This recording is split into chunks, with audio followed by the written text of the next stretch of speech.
оқушылар бүгінгі біздің тәрбие сағатымыздың тақырыбы ауыл көркі тазалау. Бұл біздің меркі ауылымыз. Меркі ауылымыздың таза болуы үшін біз қоқыстарды жинауымыз керек, көгалдандыруымыз керек, талдарды әктеуіміз керек, солай ма? Ағаштар отырғызуымыз керек, табиғатты қорғауымыз керек.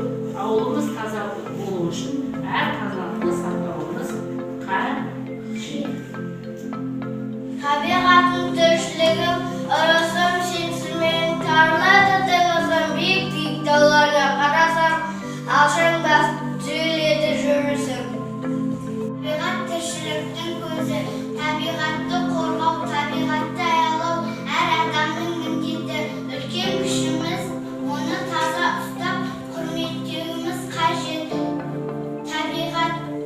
Табиғатты таза ұстайық.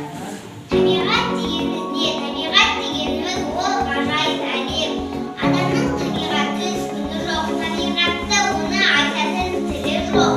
Бізді қоршаған орта жан-жануарлар мен өсімдіктер, жер мен ай, күн мен алыстағы жұлдыздар.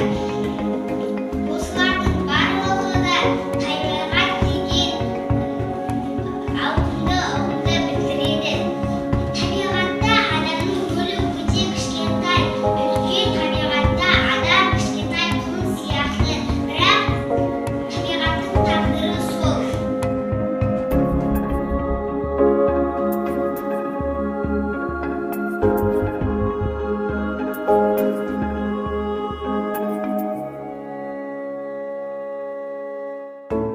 Менің түсінігім бойынша барлық адамзаттың міндеті деп ойлаймын. Таза ұстау қазіргі таңда экологияны, яғни қоршаған ортаны қорғау ең басты мәселе.